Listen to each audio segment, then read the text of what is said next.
অনুমোদনের সেই audio viral. চাঞ্চল্যকর অভিযোগ তৃণমূল নেতা তথা উত্তর 24 পরগনা জেলা পরিষদের কর্মাধ্যক্ষর বিরুদ্ধে। হুমকি দেবার অভিযোগ তিনি অবশ্য মানতে নারাজ।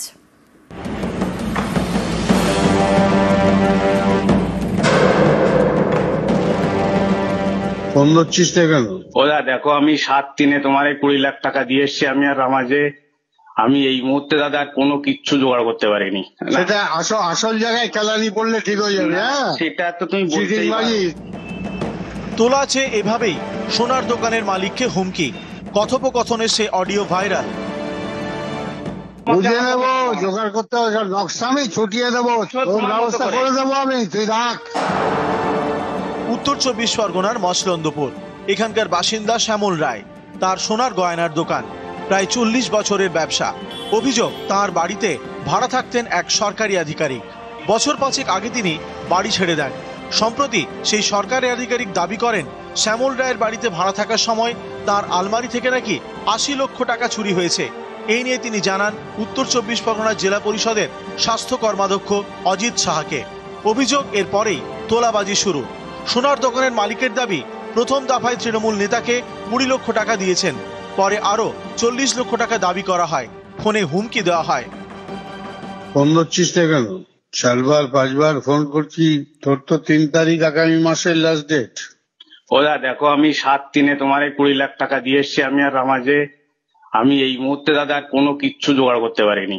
ওসব কথায় কাজ হবে না, আমি একদম অপারক দাদা। পাচ্ছিস না, সেটা আসল জায়গায় কেলানি পড়লে ঠিক হয়ে যাবে। সেটা তো তুমি বলতেই পারো। টাকা না দিলে বুঝতে পারবি। আমি জোগাড় করতে পারছি না, আমি দিতে পারছি না। বুঝে নেবো, জোগাড় করতে হবে, নকশা আমি ছুটিয়ে দেবো, ব্যবস্থা করে দেবো আমি, তুই রাখ। সোনার দোকানের মালিকের দাবি, তাকে খুনের হুমকি দেওয়া হয়েছে। এই ঘটনায় তিনি আতঙ্কে। করোনাকালে আমার ঘরে 2020-তে এক বিএলআরও ভাড়া ছিল। 5 বছর পরে উনি এসে এখন আমার কাছে দাবি করছে 80 লাখ টাকা আলমারি থেকে ভেঙে নেওয়া হয়েছে। একটা মিথ্যা প্রলাপ দিয়ে আমাকে এটাকে চাপিয়ে দিয়েছে। আমার কর্মচারী ছেলেটাকে মারধর করে জোর করে অজিত বাবু মারধর করে 20 লাখ টাকা দিয়েছি। অজিত বাবুকে দিয়ে এসছি আমি তার বাড়িতে। বললো যে কোনো প্রশাসন না, আমরা যেটা বলবো সেটাই শেষ কথা। হুমকির কি আছে? প্রথম কথা হচ্ছে, যে ভদ্রলোক টাকা পাবে সেই ভদ্রলোকের টাকা ও চুরি করেছে। আমি যদি টাকা না নিই, 1 টাকা দেবো, 20 লক্ষ টাকা দিয়ে দিল। আলমারিতে 80 লক্ষ টাকা ছিল, সেই টাকাটার থেকে 8 লাখ টাকা ওই মহিলাকে দিয়ে বাকি টাকাটা ওরা নিয়ে নেয়, স্বীকার করে নেয়, এবং কথা দেয় যে আমি একবারে পারবো না, 3 মাস টাইম দিলে আমি টাকা দিয়ে দেবো। উত্তর 24 পরগনা থেকে ক্যামেরায় উজ্জ্বল শিকদারের সঙ্গে জিয়াউল আলম, নিউজ 18 বাংলা। আন্ডারপাসে জল, রেল লাইন পেরোতে গিয়ে মুর্শিদাবাদে 3 নাবালকের মৃত্যু। রেলের বিরুদ্ধে গাফিলতির অভিযোগে সরব স্থানীয়রা। আর অন্যদিকে পশ্চিম মেদিনীপুরে ঝুঁকির রেল লাইন পারাপার, লেভেল ক্রসিং এর দাবিতে সরব স্থানীয়রা।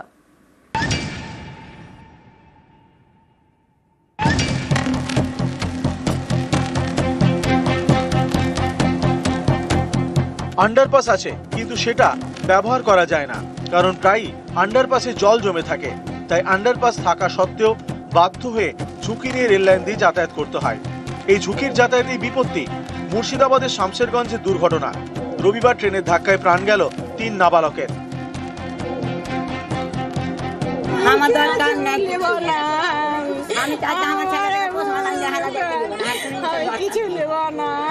দুটো গাড়ি ক্রসিং হচ্ছিল এবং এখানে 4টা বাচ্চা ছেলে আতঙ্কে ওরা এদিকে যাবে কি ওদিকে যাবে, এটা কিন্তু ওরা কুল কিনারা করতে পারেনি। আসল সমস্যা হচ্ছে এখানকার যেটা আমাদের যে ক্যালভেট, সেই ক্যালভেটে এখন প্রায় 6 ফুট থেকে 7 ফুট জল। এই রাস্তাতে মানুষ যাতায়াত করতে পারে না, এখন বর্তমানে রেলের উপর দিয়ে যেতে হয়। নিমতিতা স্টেশন লাগোয়া শিবনগর, এখানেই 4 নাবালকের বাড়ি। 4 জনই বন্ধু, সকলের বয়স প্রায় 10। শুক্রবার দুপুর 1টা নাগাদ তারা একসঙ্গে ঘুরতে বেরোয়। নিমতিতা স্টেশনের কাছে আন্ডারপাসে জল। 4 বন্ধু এদিন রেল লাইন ধরেই হাঁটছিল। তখন আপ ডাউন 2 লাইনে লোকাল ট্রেন চলে আসে। কোন দিকে যাবে তা বুঝতে পারেনি কেউই। ট্রেনের ধাক্কায় ঘটনাস্থলেই 3 জনের মৃত্যু হয়। কয়েক বছর আগে শিবনগরের নিমতিতা স্টেশনের কাছে এই আন্ডারপাস তৈরি করে রেল। অভিযোগ, শুরু থেকেই জল জমার সমস্যা, কারণ জল নিকাশির কোনো ব্যবস্থা করা হয়নি। তাই আন্ডারপাস তৈরি করার পরেও বেশিরভাগ সময় রেল লাইন দিয়ে যাতায়াত করতে হয়। এতেই বিপত্তি, মৃত্যু 3 নাবালকের। দীর্ঘদিন ধরে এই আন্ডারপাস হয়েছে, শুরু থেকেই এখানে ওয়াটার লগিনের একটা সমস্যা আছে। বারবার জানানো হয়েছে রেল টপকে মানুষকে পারাপার হতে হয়। আমরা চাই রেল তার প্রতিশ্রুতি রক্ষা করবে। মালদা ডিভিশনের রেল আধিকারিকের বক্তব্য, আন্ডারপাসে জেনারেটরের ব্যবস্থা করা হবে। জল জমলে তা দ্রুত বের করা যাবে। যতদিন তা করা যাচ্ছে না ততদিন রেল পুলিশ মোতায়েন থাকবে। পশ্চিম মেদিনীপুরের পিংলা, এখানে একদিকে মাছ স্টেশন, আরেকদিকে শ্যামচক স্টেশন, মাঝখান দিয়ে গিয়েছে রেল লাইন। এই রেল লাইনের দুদিকে যাদের বাড়ি তাদের ঝুঁকি নিয়ে লাইন পেরোতে হয়, কারণ এখানে কোনো লেভেল ক্রসিং বা আন্ডারপাস নেই। 3-4টা হাই স্কুল আছে, ছোট ছোট বাচ্চা ছেলেরাকে লাইনের উপর পারাপার করতে হয়। বিপজ্জনক জায়গায় এইখানটা রুগী হচ্ছে এখানে নিয়ে আসার পর এখানে পাশে নাম করে দেওয়া হলো, আবার এই পাশে গাড়ি নতুন গাড়ি করা হলো, এবার এই পাশে গাড়ি থেকে আবার দিকে লেভেল ক্রসিং এর দাবিতে খড়গপুর ডিভিশনে চিঠিও দেওয়া হয়েছে। অনেকদিন ধরে দাবি তুলেছি, অনেকবার আন্দোলন করেছি আমরা রেল গেটের জন্য। আমরা তো ডিআরএম এর সঙ্গেও দেখা করেছিলাম, যে তাদেরকে দরখাস্তও করেছিলাম, আমরা এলাকার মানুষদের গণস্বাক্ষর করে জমাও দিয়েছিলাম। এসে আমাদের আশ্বস্ত করে না আমরা প্রসেসিং করছি। মুর্শিদাবাদ থেকে প্রণব মুখোপাধ্যায় ও পশ্চিম মেদিনীপুর থেকে দিগ্বিজয় মাহালি, নিউজ 18 বাংলা। বৃহস্পতিবার থেকে 3 দিন টানা বৃষ্টি, দার্জিলিং এর ফাঁসি দেওয়ায় চাষের জমিতে নষ্ট ফসল। আলিপুরদুয়ারে আবার অন্য ছবি, ভুটান পাহাড়ের বৃষ্টির জলে ফুঁসছে সীসামারা, বাঁধ ভেঙে যাওয়ায় নদী পাড়ে আতঙ্ক।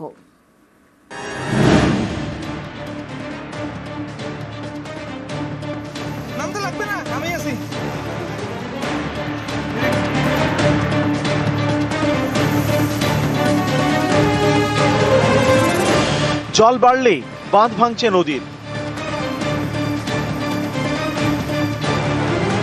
আলিপুরদুয়ারের শালকুমারে আতঙ্কে নদী পাড়ের বাসিন্দারা। সীসামারা এখন ফুঁসছে উত্তরবঙ্গে বৃষ্টি এবং ভুটান পাহাড়ের বৃষ্টির জলে। এটা নতুন নয়, 4 অক্টোবরের দুর্যোগেও ভয়ঙ্কর রূপ নিয়েছিল সীসামারা। নদী বাঁধ ভেঙে জলমগ্ন হয়ে যায় জলদাপাড়ার বাজার, নেপালি বস্তির বিস্তীর্ণ এলাকা।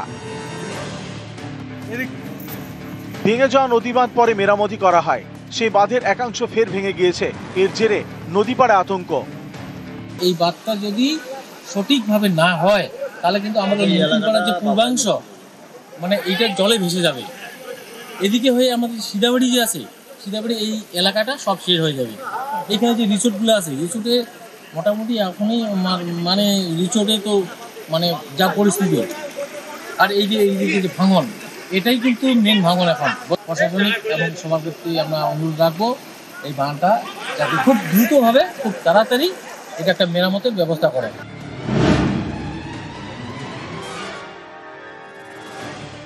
বৃহস্পতিবার থেকে 3 দিন টানা বৃষ্টি, দার্জিলিং এর ফাঁসি দেওয়া বিস্তীর্ণ এলাকায় চাষের জমিতে জল, জমা জলে জমিতেই নষ্ট ফসল।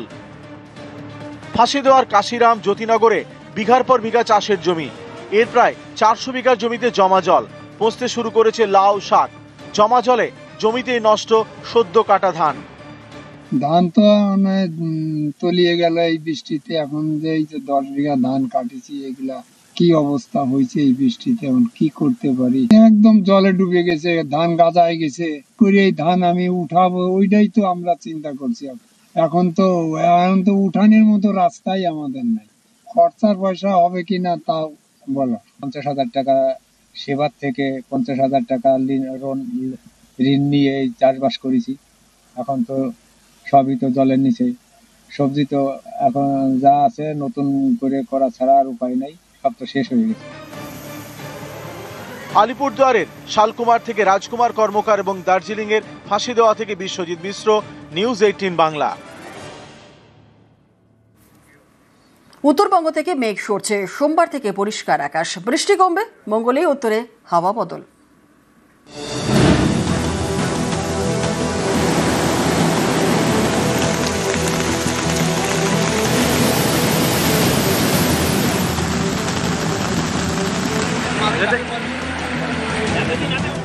কখনো বৃষ্টি, কখনো ধস, কখনো নদী ফুলে ফেঁপে সব তছনছ। বিধ্বস্ত উত্তরবঙ্গ থেকে এবার দুর্যোগের মেঘ সরছে, উত্তরে হাওয়া বদলের পূর্বাভাস। সোমবার দার্জিলিং এবং জলপাইগুড়িতে বিক্ষিপ্ত বৃষ্টির পূর্বাভাস। মঙ্গলবার থেকে উত্তরে হাওয়া বদল। উত্তরবঙ্গের ক্ষেত্রে কয়েকটি জেলাতে, যেমন যেটা হচ্ছে ওপরের 5টি জেলা, মানে দার্জিলিং, উত্তরের 5টি জেলা দার্জিলিং, জলপাইগুড়ি, কুচবিহার, আলিপুরদুয়ার এবং কালিম্পং, এই জেলাগুলিতে কিছু কিছু জায়গায় হালকা থেকে মাঝারি বৃষ্টির সম্ভাবনা। নর্থ সাউথ দিনাজপুর, মালদাতে বিক্ষিপ্তভাবে হালকা থেকে মাঝারি বৃষ্টিপাতের সম্ভাবনা রয়েছে এবং তারপর উত্তরবঙ্গ পুরোপুরিভাবে ড্রাই হয়ে যাবে।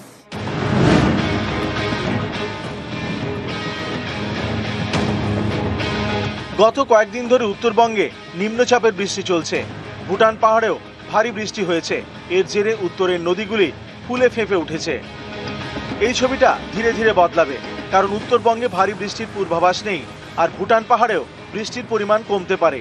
এর জেরে শান্ত হতে পারে ফুলে ফেঁপে ওঠা নদীগুলি। নিউজ 18 বাংলা।